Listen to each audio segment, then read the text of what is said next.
hari ini? Tema keempat. Coba perhatikan ke papan tulis. Pada hari ini belajar kita tujuannya, coba perhatikan di papan tulis. Ini tujuan pembelajaran kita pada hari ini. Coba dibaca, Andika, dibaca yang nomor 1. Setelah berdiskusi, siswa mampu mengidentifikasi pentingnya sikap kerja keras dalam keberagaman ekonomi dengan benar. Oke. Selanjutnya yang nomor 2, Suryani. Setelah berdiskusi, siswa mampu menuliskan potensi dan usaha yang perlu dilakukan terkait dengan keberagaman ekonomi dengan terperinci. Nomor 4, Wiska. Siswa mampu mempresentasikan rumus volume kubus dengan menggunakan model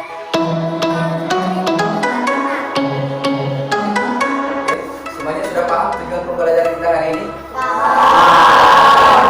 Nah, sebelum kita mulai, seperti biasa, kita akan membentuk kelompok. Bentuk kelompoknya masing-masing.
Kelompoknya masing-masing ya. Coba perhatikan, buka halaman 59 di buku temanya. Buka halaman 59.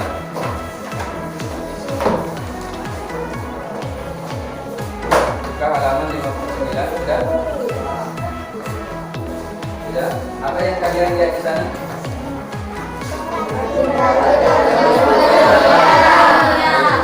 Sebuah bacaan yang berjudul Pengrajin Garut yang Menembus Dunia. Oke, tugas kalian sekarang dulu adalah silakan dibaca masing-masing bukunya itu.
Perhatikan di bawah, di situ ada beberapa pertanyaan. Ada beberapa pertanyaan. Kalau memang kalian benar-benar sudah membacanya itu, berarti kalian bisa menjawab yang ada di bawah itu, pertanyaan yang ada di bawah itu. Coba kita kerjakan dulu yang di bawah. Oke, paham? Ada pertanyaan dulu? Nah, ya, silakan.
tidak, kita akan mengoreksi bersama. Coba kelompok dikumpul dulu.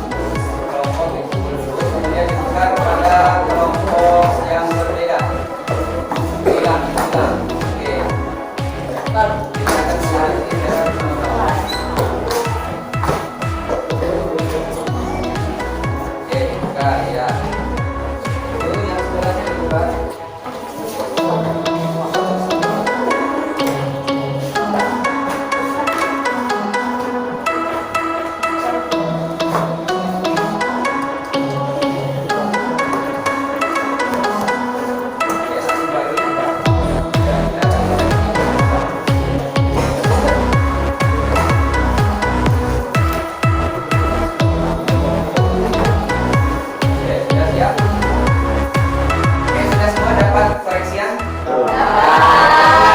Perhatikan yang nomor satu. Nomor satu. Siapakah Mang Samad? Tunjuk tangan. Siapa yang mau menjawab? Coba Iza. Bentar.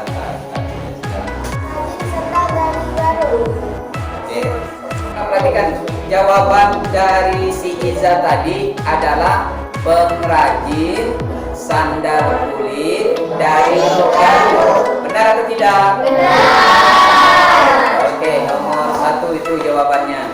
Ya. Perhatikan yang nomor dua sekarang.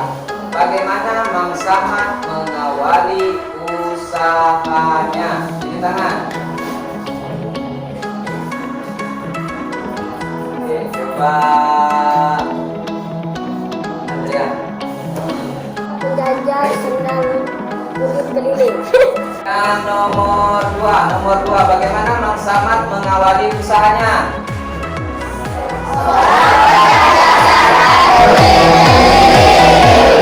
Berarti jawaban Andrea tadi benar atau salah?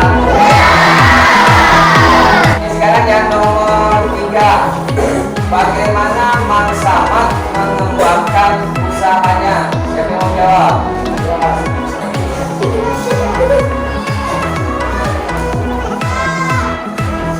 Oke, coba Mido. Mulai bereksperimen dengan berbagai model sandal buatannya sendiri. Ia mencoba membuat sedikit, kemudian menitipkan di toko atau ke temannya yang berkeliling. Oke, berarti kan nomor tiga jawaban dari teman kalian Mido. Benar atau tidak? Oke, benar ya, itu nomor tiga. Sudah semua? Oke, sekarang setiap kelompok dikumpul, kemudian bawa ke meja bapak.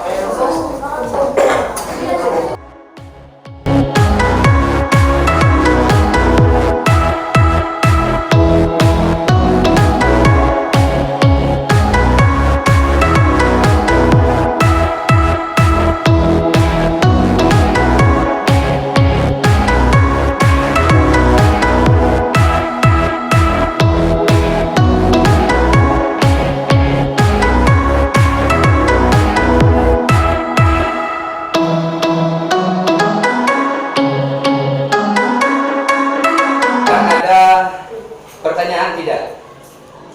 Apa yang dimaksud keberagaman ekonomi? Oke. Pertanyaannya adalah tentang keberagaman ekonomi. Oke, coba perhatikan ke papan tulis. Ya, di materi kita untuk di sini coba ya perhatikan. Materi kita tentang keberagaman ekonomi ini ada nih. Keberagaman ekonomi. Kita lihat pengertian dari keberagaman ekonomi. Nah, ini keberagaman ekonomi.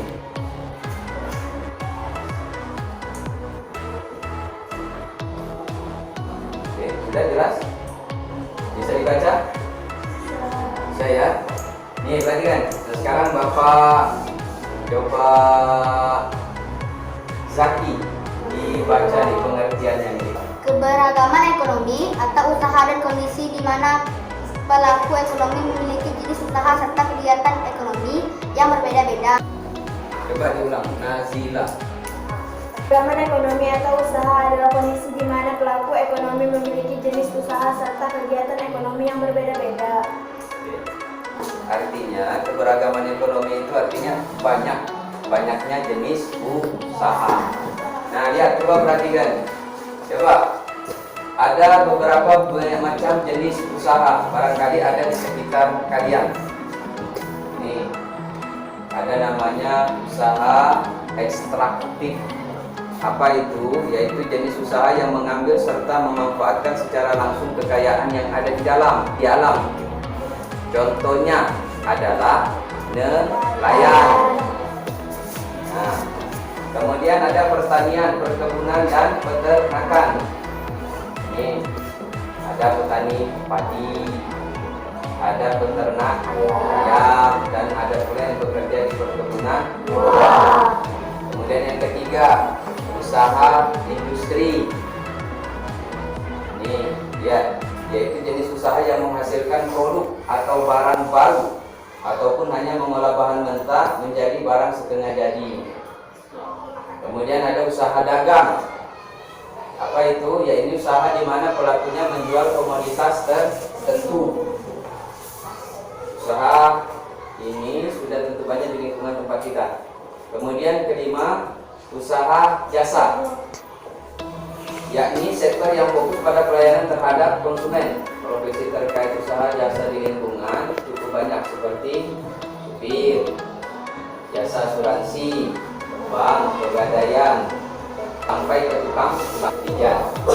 Sekarang pertanyaan Bapak, yang teks itu termasuk dalam bidang usaha apa?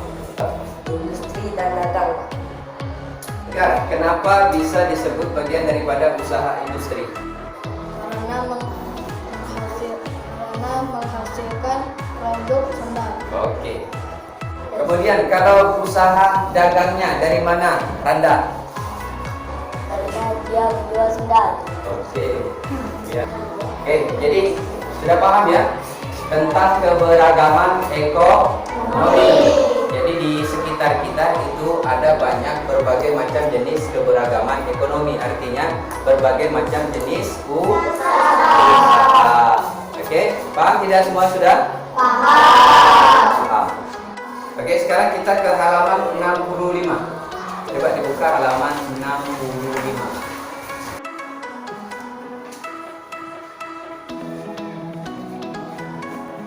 Sudah? Sudah. Apa yang kalian lihat di halaman 65 itu? Oke, itu bangun datar atau bangun ruang? Bangun ruang. Oke, mungkin kalian sudah pernah belajar di kelas 4 dan di kelas 5. Oke, untuk sekedar untuk mengulang, coba perhatikan ke papan tulis. Perhatikan ke papan tulis. Kita akan belajar tentang kubus. Mengulang sejenak tentang kubus.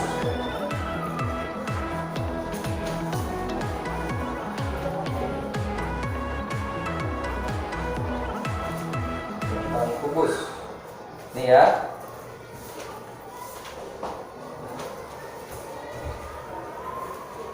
Nah, lihat, coba perhatikan nih kubus. Coba Andrian dibaca pengertian kubus. Pengertian kubus adalah bangun ruang yang semua sisinya berbentuk persegi dan semua rusuknya sama panjang. Perhatikan, ini sudah pengertian kubus itu tadi ya. Nih, semua sisinya berbentuk apa? Persegi dan rusuknya panjang. Itu pengertian dari kubus. Jadi kalau misalnya sisinya itu tidak berbentuk persegi, berarti dia bukan kubus. Atau rusuknya tidak sama panjang, berarti dia bukan kubus. Ingat itu. Nah, kemudian ada namanya unsur-unsur kubus. Perhatikan unsur-unsur kubus ini. Nih, unsur kubus. Ini dibaca tentang unsur-unsur kubus.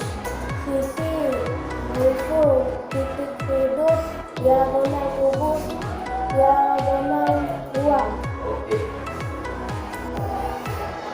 pengertian kubus sudah. Kemudian unsur-unsur kubus sudah.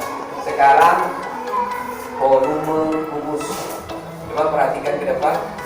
Kita punya rumus volume kubus di depan itu. Coba Ira. S kali S kali S atau S pangkat 3. Oke, sudah. Pengertian kubus sudah. Kemudian unsur-unsur kubus sudah. Dan yang ketiga tadi adalah volume kubus sudah. Nah, sekarang tugas kita akan mencoba menyelesaikan tugas yang ada pada buku. Coba perhatikan buku temanya. Dan yang pada halaman 65 itu ada soal. Nah, kita akan coba menjawab secara bersama-sama. Kita mulai dari soal nomor 1. Kita akan coba, kalian kan sudah pernah belajar dan kemudian kita sudah mengulang. Nah, kita akan coba yang nomor 1, yang huruf A. Coba Rizka.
yang mau bertanya?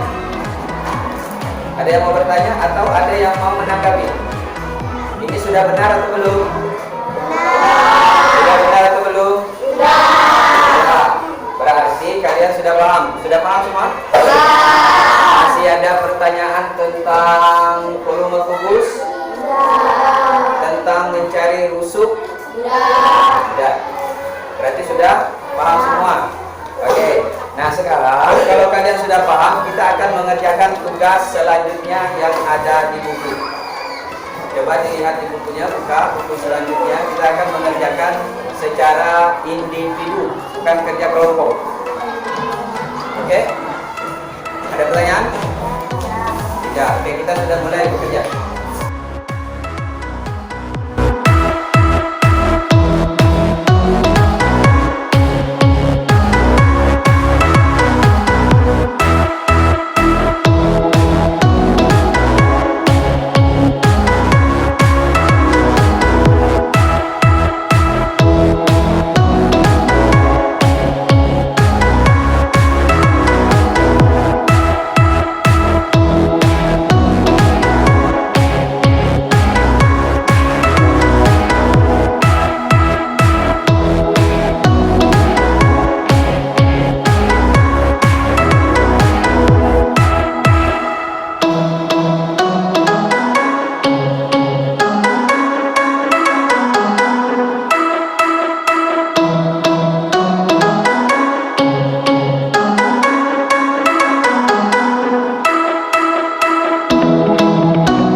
Oke, setelah melaksanakan mengerjakan tugas kita tadi dan sudah kita nilai, maka untuk pembelajaran kedua kita untuk tema keempat ini, subtema yang kedua selesai.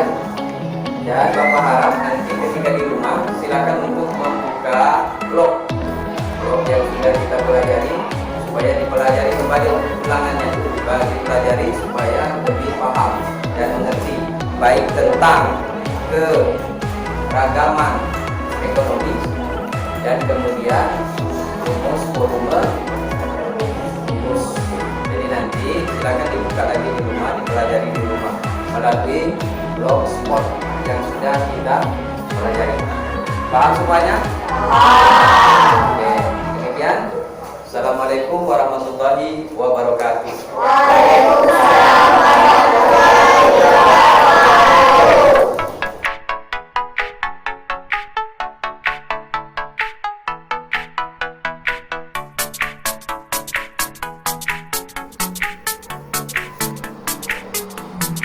Penggunaan media blogspot untuk belajar di rumah dengan menggunakan HP pintar atau Android bisa melalui browser bawaan HP masing-masing atau dengan Chrome, atau boleh langsung ke Google pencarian. Tekan Google pencarian, kemudian ketik isri29.blogspot.com. Setelah itu tekan enter. Nah, setelah menekan enter muncul laman blog. Diperbesar supaya lebih jelas. Nah, di antara menu-menu di atas itu ada kelasku. Coba, ada kelasku. Tekan kelasku. Ya. Setelah muncul ada beberapa menu. Ada catatan materi, nilai dan absen. Nah, untuk siswa ingin mengulang materi yang sudah pernah dipelajari di sekolah atau di kelas, tekan materi. Nah, muncul untuk dimasukkan kata sandi. Kata sandi seperti yang sudah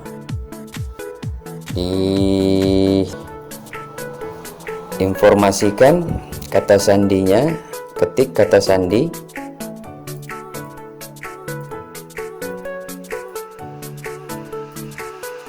Setelah itu, setelah mengetik kata sandi, tekan OK.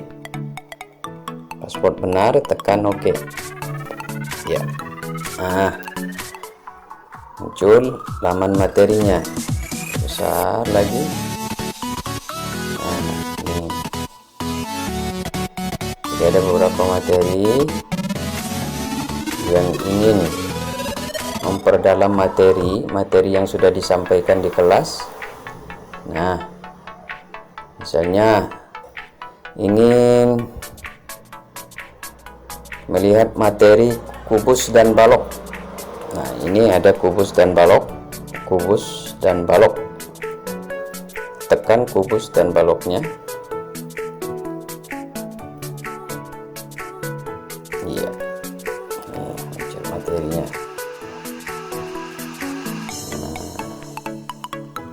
Ini materi kubus,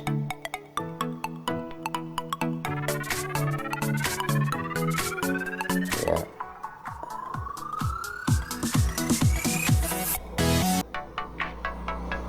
Nah,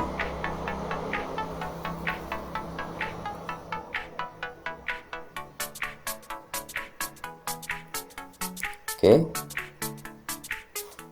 Nah, untuk catatan kepada siswa bahwa di antara materi-materi yang ada ini ada beberapa materi yang diberikan kuis sebagai nilai tambah untuk siswa. Jadi dikerjakan di rumah, kemudian diserahkan ke guru untuk dinilai hasil pekerjaan kuisnya. Contoh, ada ASEAN, pada materi ASEAN, tekan ASEAN.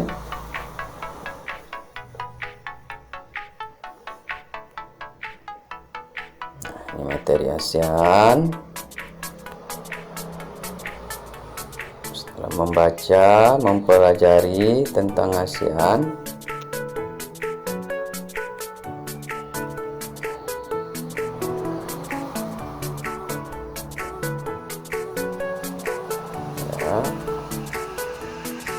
ini semua berhubungan tentang negara-negara Asia Tenggara. Nah, paling bawah ada tulisan kuisku, artinya materi ini memiliki kuis yang bisa dikerjakan siswa di rumah. Tekan kuisku. Nah, inilah muncul beberapa pertanyaan yang bisa dikerjakan siswa di rumah. Hasil pekerjaannya diserahkan kepada guru untuk dinilai oleh guru hasil pekerjaan kuisnya itu. Nah, ini. Oke.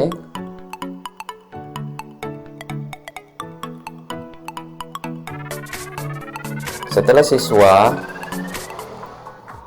mengerjakan kuis ini, boleh untuk melihat materi-materi lainnya, boleh dipelajari lagi materi-materi lainnya yang supaya materi di kelas itu bisa diperdalam lagi dengan melalui media Blogspot ini.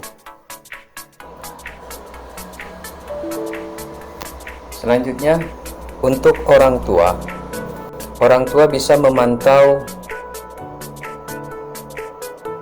nilai hasil belajar siswa dan memantau kehadiran siswa di sekolah melalui media Blogspot ini juga, yaitu dengan sama menu kelasku.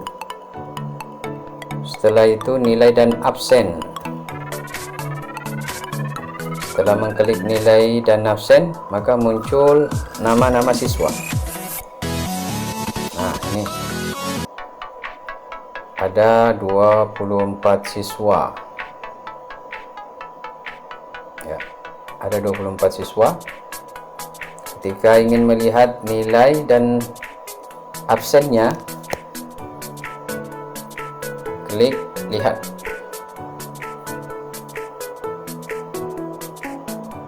Muncul masukkan kata sandi. Untuk kata sandi itu hanya diketahui oleh orang tua dan anaknya. Jadi antara satu dengan yang lain itu tidak bisa mengetahui, karena ini rahasia orang tua dengan anak masing-masing. Sehingga yang mengetahui ini itu hanya orang tua dan anaknya. Masukkan kata sandi, kemudian oke lagi. Nah, nih keluar nama siswa Arido Arfani. Kemudian juga keluar daftar nilai belajar. Ada nilai kuis 1, kuis 2, kuis 3, dan ulangan harian 1, ulangan harian 2, sampai ulangan harian 5. Nah, ini daftar nilai hasil belajar siswa. Terus absensi siswa juga bisa diketahui oleh orang tua melalui blogspot ini. Nih, seperti ini.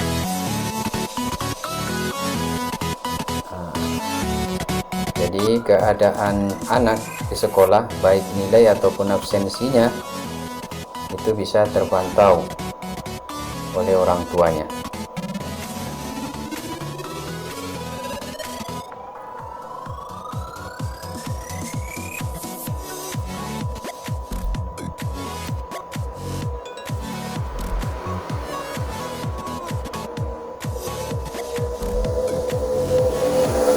Sekarang kita ambil contoh siswa yang lain. Misalnya Rizka.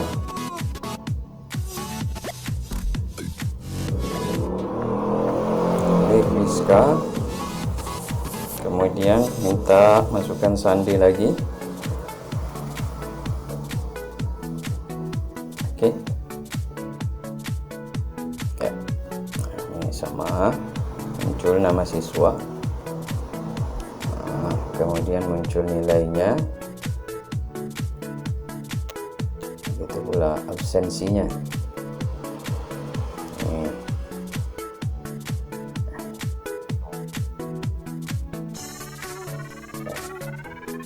Sehingga dengan orang tua memantau nilai dan absensi siswa ini, orang tua bisa mengerti apa yang harus dilakukan sekiranya anak tersebut mendapatkan nilai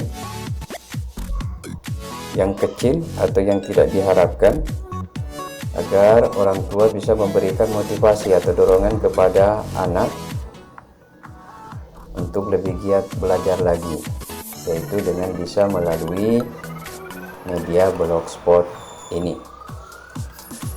Nah, demikian penggunaan media blogspot dengan menggunakan HP pintar atau HP Android. Demikian, semoga bermanfaat.